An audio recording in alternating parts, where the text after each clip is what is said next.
Esta es mi opinión sobre el impacto de las tecnologías emergentes en la educación. Muy bien, vamos a hablar del impacto de las tecnologías emergentes en la educación, específicamente la inteligencia artificial que ha venido a revolucionar todos los aspectos de nuestras vidas en los últimos años y por ende la educación no ha sido una excepción, ¿no? Eh, es preciso mencionar que si bien es cierto la educación a distancia no viene de hace unos años atrás, tiene ya toda una historia, lo hemos visto en el curso, desde los estudios por correspondencia, ¿no? Hasta lo que tenemos ahora.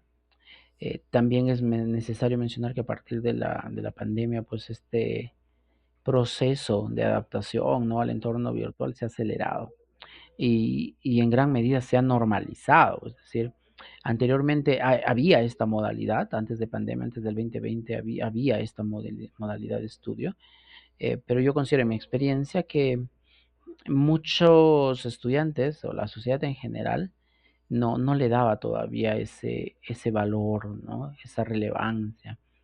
Eh, Cuando migramos por fuerza, muchos al entorno online, se dieron cuenta que sí era posible llevar una maestría, una carrera, un doctorado de forma online. Entonces se normaliza este proceso y pues hace que las instituciones tengan que cambiar. Entonces, ¿cuál es el impacto de las tecnologías?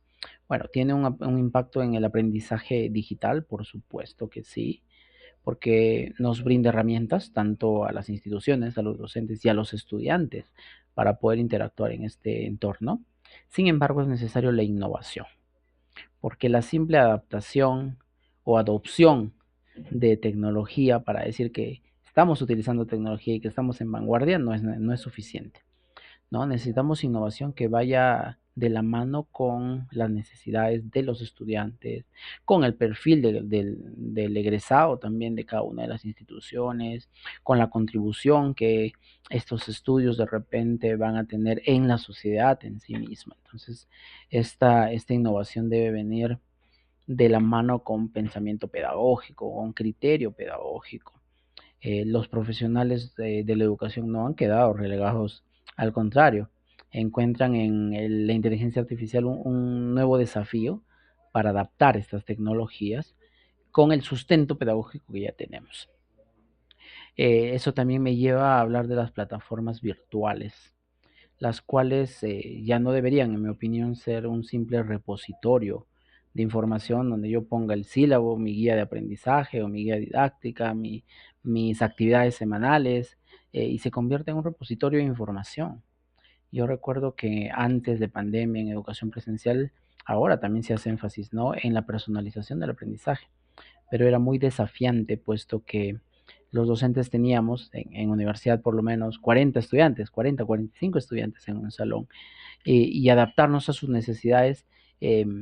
Era posible, sí, pero no podíamos, en mi opinión, atender la individualidad de cada estudiante, porque aún con todas las estrategias y todos los recursos que teníamos 45 personas diferentes que los podíamos agrupar de repente por habilidades, hablamos de inteligencias múltiples también, pero aún así quedaba una parte de lado. Pero ahora con las plataformas virtuales podemos personalizar aún más, porque el estudiante es quien debería, en mi opinión, decidir cómo aprender. Debería decidir entre yo aprendo o internalizo primero un concepto para después demostrar que lo he aprendido mediante un video, mediante un juego, ¿no?, una actividad gamificada, mediante una actividad interactiva, o de repente yo aprendo mejor leyendo o tengo podcast. Sería el estudiante, en mi opinión, el, el, el, el principal actor, ¿no?, sobre su propio aprendizaje. Aspectos positivos, pues mejora la comunicación, permite actividades interactivas, nos brinda la flexibilidad para estudiar. Eso sí, siempre en cuando el estudiante esté preparado para el entorno, porque no siempre es así, ¿no?